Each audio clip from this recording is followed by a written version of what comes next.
demais ter você com a gente aqui no nosso Espaço Feminino. Eu sou Elaine Cruz e você já sabe que é um prazer ter você aí do outro lado da telinha, mandando o seu carinho, o seu afeto, você que manda pra gente seu e-mail, que participa do programa, que sugere pautas, enfim, é muito boa, são muito boas as suas críticas, as suas sugestões, as suas avaliações, porque isso é que move a gente e até mesmo as suas pautas, porque a gente aqui sempre tenta responder não só aquilo que está acontecendo aí na nossa sociedade, mas acima de tudo aquilo que você manda para a gente também.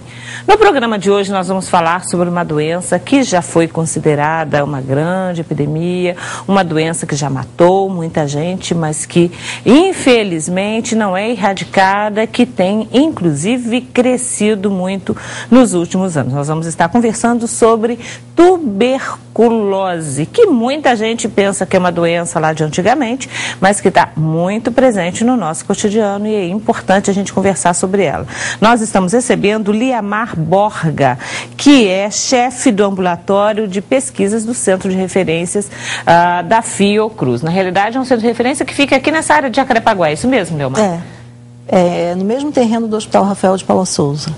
Tá. Né? Que trabalha bastante com essa questão aí. Trabalhamos, eu trabalho também no Hospital Rafael de Paula Souza, né? Sempre trabalhei com tuberculose e agora sou chefe do ambulatório de pesquisa de tuberculose multiresistente do Centro de Referência. Então a gente vai falar da tuberculose multiresistente.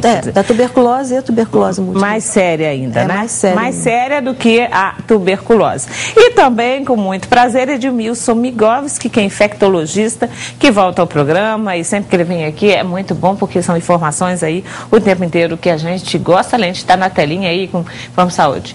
Muito bom te ver, Edmilson. Bom para mim estar aqui no Espaço Feminino, né? Embora seja do sexo masculino, é sempre muito bom estar aqui com vocês. Conversando sobre uma doença extremamente relevante no Brasil como um todo, mas em particular no Rio de Janeiro, as coisas não estão muito boas em relação ao Rio de Janeiro, é mesmo? Com certeza. Rio de Janeiro, infelizmente, lidera o número de casos. Você tem uma ideia, a incidência no Brasil em torno de 45 a 50 casos por 100 mil habitantes por ano. No Rio de Janeiro fica próximo de 70 casos por 100 mil habitantes ano. E algumas comunidades, como a comunidade da Rocinha, chegou a 300 casos por 100 mil habitantes ano. Nossa. A população carcerária vai a 3 mil casos por 100 mil habitantes diários por ano.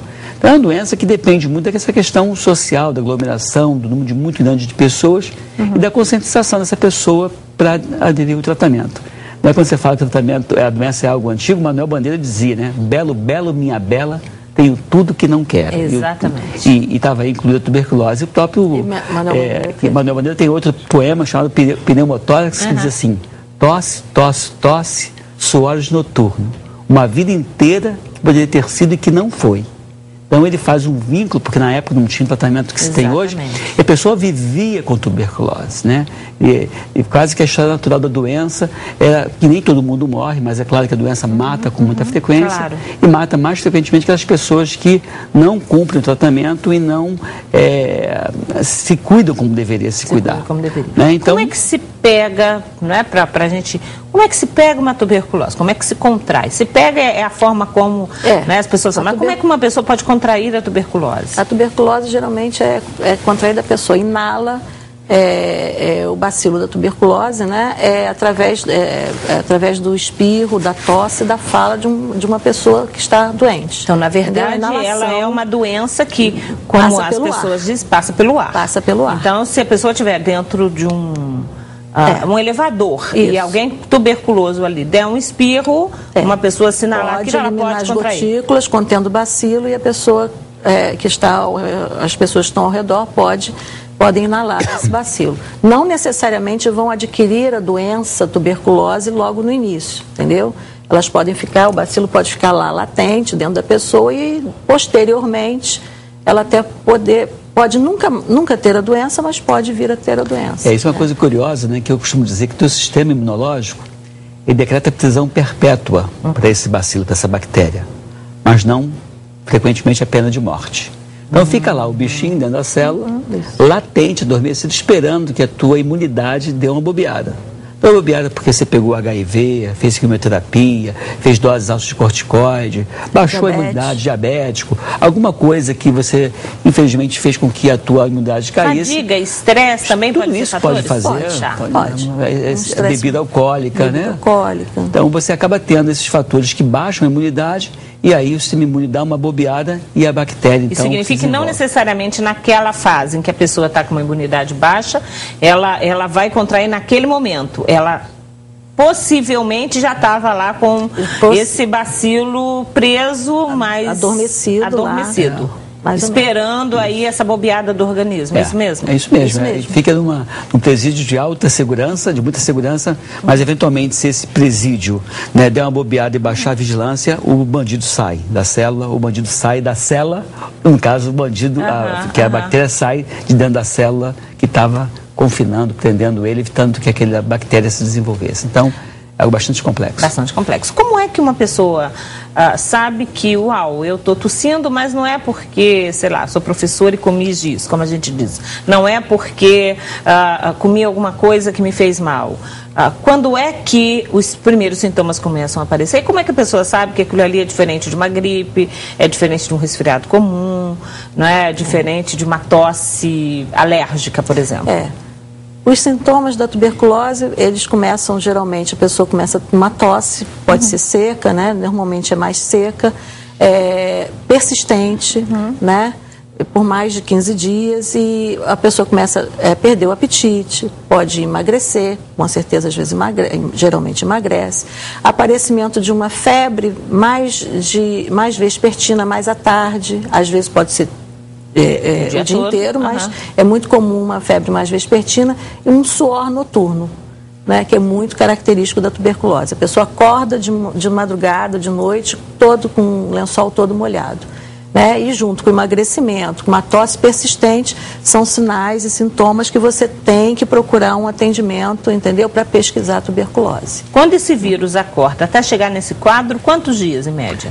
A bactéria, isso pode variar muito de sujeito para sujeito, né? Pode, talvez, como ela mesmo falou, ficar quase que uma vida inteira para se manifestar, pode se manifestar em 2 ou 3 semanas. Isso varia muito, muito, muito. Então não há a gente não pode dizer, olha, com uma semana você já está nesse quadro. Vai variar muito de organismo para organismo. Isso, exato. Que vai depender de como está essa imunidade, é isso mesmo? Exato. É isso que vai gerenciar? Isso. Tá. Geralmente a pessoa se a pessoa notar que está mais de 15 dias com uma tosse persistente, com esse quadro todo de febre, inapetência, emagrecimento, tem que procurar um serviço de saúde, uma unidade de saúde. Assim, ressaltar que qualquer pessoa que tussa por mais de 15 dias, mesmo que não tenha nenhum outro comemorativo, tem que procurar. Tem que procurar. Porque pode ser uma sinusite, pode ser tuberculose, pode ser um quadro alérgico, mas procure, não se automedique. Né? Não é uma doença que tem aquele processo que muita gente imagina. Peguei um resfriado, não tratei, e isso aí foi para uma pneumonia e daí veio para uma tuberculose. Há esse processo ou não? Provavelmente desde o início já era a tuberculose. Desde o início já era tuberculose. Ok. Então, se ela, entre aspas, se desenvolve para uma tuberculose, desde o início já era tuberculose. Muito provavelmente. Não é aquela coisa de uma doença que não tratada vai passando para outra. Não seria. Uma pessoa com gripe não vai ter tuberculose se ela não tiver o bacilo.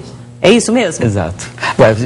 Pensar que as viroses, né, no caso, a gripe, a catapora, o sarampo, o próprio HIV, que é um quadro por vírus, ele baixa a imunidade da pessoa e pode, baixando a imunidade, favorecer o desenvolvimento da bactéria, no caso da tuberculose. Né? Mas, muito frequentemente, esse quadro que a pessoa atribuiu à gripe já era tuberculose. O que vai determinar, o que vai fazer com que você suspeite da tuberculose é o tempo de evolução. Se eu tenho 3 dias que eu estou tossindo, não vou pensar em tuberculose, ainda que possa ser. Claro. Mas se eu tenho 15 dias que estou tossindo, é bom que você veja. É bom, realmente é importante, é imprescindível. Principalmente se naquela família tem outras pessoas que estejam tossindo também. Se a pessoa atribui o cigarro, aquele cigarro... Aquele pigarro enjoado. Não, pode ser tuberculose, pode ser outras coisas. Né? Então as pessoas dizem, vou procurar médico, não, médico sempre acha alguma coisa em mim. Ótimo que ache, né? Trata e resolve o teu problema. Então, na verdade, a pessoa vai desenvolvendo isso ao longo do tempo. Exato. Né? Ela pode ir ampliando isso. Agora, quanto mais cedo ela tiver o diagnóstico, melhor. Melhor. Tá. Não só por ela, pela gravidade, pela menor destruição pulmonar, mas ela vai contaminar menos pessoas. Contaminar menos pessoas ao seu redor. Existem alguns graus de risco? A gente está falando aí que a imunidade não causa a doença. A causa da doença é o bacilo. Né? A imunidade pode dar o start se o bacilo estiver lá. Agora, existem, por exemplo, fatores de risco, por exemplo, uma pessoa grávida, ela corre mais riscos, uma pessoa criança é mais atacada do que adulto, existem algumas faixas, ou tem a ver com a questão da estratificação social? A criança tem um quadro de maior gravidade, ela faz mais meningite por tuberculose, que deixa sequela com enorme frequência, me dá tristeza de ver no nosso serviço da UFRJ, crianças com sequela por meningite bacteriana, meningite por tuberculose. Quer dizer, ela pode ter a tuberculose não tratada que vai levar a meningite, é isso? Ou mesmo, a bactéria entra pelo pulmão, cai na circulação e vai para rim, osso, intestino, sistema nervoso central. Aí é triste. É uma doença triste. Ela comete todos os órgãos. Quer dizer, o mais comum é o pulmão, né? Mas ela comete todos os órgãos. Quer dizer, esse bacilo, uma vez ativo, ele pode cair na corrente sanguínea e parar no outro órgão. E aí, inclusive na meninge. Vai dar meningite. Aí é mais comum essa tuberculose disseminada acometer a criançada, mesmo a criança não imunodeprimida, e os imunodeprimidos de modo geral. Então, quando você tem doença infecciosa, assim, doença vai ser igual à quantidade da bactéria, ou do vírus, no caso da tuberculose bactéria, vezes a agressividade dessa bactéria dividida pela imunidade. Então, quanto maior a quantidade de bactéria, quanto maior a agressividade e quanto menor a imunidade, maior ou mais grave vai ser essa doença. Se você tem a imunidade bombando, boa toda a vida, uma quantidade medíocre de bactéria ou de vírus e um agente pouco agressivo, provavelmente você não vai ter doença. Então, a presença do agente infeccioso não é determinante por si só de causar doença. Tem que levar em consideração a quantidade, a agressividade e a competência imune dessa pessoa, porque todo dia a gente está tendo contato com alguma coisa. Eu já tive contato com um paciente com tuberculose, já tive contato com bacilo, você, ela e todos nós. Eu nunca tive tuberculose. Né? Mas se tiver, eu vou tratar. Não é vergonha, não é... A pessoa antigamente dizia, eu tive tuberculose, não ficava escondendo. É como se fosse uma coisa assim, que tivesse vinculada à sujeira, que tivesse vinculada a uma, vamos dizer assim, a uma má higiene. Não tem nada a ver com isso. Ou tem? Não, é mais... Deixa eu ver. É mais assim, aglomeração, entendeu? Quer dizer, as pessoas que geralmente de uma camada social menos favorecida, geralmente elas vivem mais pessoas dentro de um mesmo ambiente, entendeu? Então, favorece muito a pessoa contrair a tuberculose se você tiver alguma pessoa doente, entendeu? Então, cuidados tipo...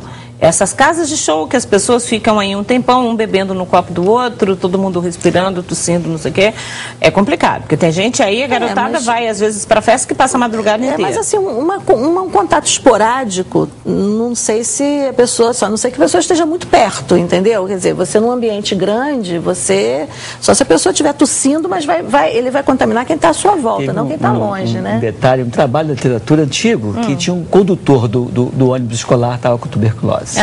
E as crianças sempre ocupavam os mesmos lugares. O Joãozinho no banco da frente. Então, você observou que quanto mais próximo do motorista, maior foi a incidência da doença. As crianças lá atrás do ônibus não adoeceram. Né? Então, você vê que tem que ter não só a presença do paciente produtor do bacilo, mas também a proximidade com ele. E alguma frequência. Se for uma coisa muito esporádica, é improvável, porque a quantidade da bactéria não vai ser grande. Então, acaba não desenvolvendo doença. Tem outro detalhe que vale ressaltar, né, que é quando a doutora falou que realmente em casas menos favorecidas mora uma gente dentro do mesmo quarto, geralmente às vezes o quarto não tem janela, teto é baixo, o espaço é muito fechado, mas lembrar que a pessoa que iniciou o tratamento, depois de 2 ou 3 semanas, não está mais contaminando. Não está mais contaminando. Né? Então, isso é legal, porque a pessoa disse, vou ficar 6 meses confinado. Não, vai ficar com aquela reserva, com aquele cuidado, redobrando a atenção na fase inicial. Hoje vocês recomendam quanto tempo de tratamento para poder... Quanto tempo você tem geralmente a gente acha que em 15 dias, mais ou menos, depende de cada paciente, também da quantidade de bacilo que o paciente tem, né? Mas a média aí de 15 dias. É mais ou menos 15 a 20 dias de você não eliminar, iniciando o tratamento, 15 a 20 dias, não eliminar mais o bacilo pela tosse ou pelo espirro, não contaminar mais ninguém. Nesses 15 dias, quais são os cuidados que o paciente, então, tem que ter com a família dele, dentro do espaço de trabalho?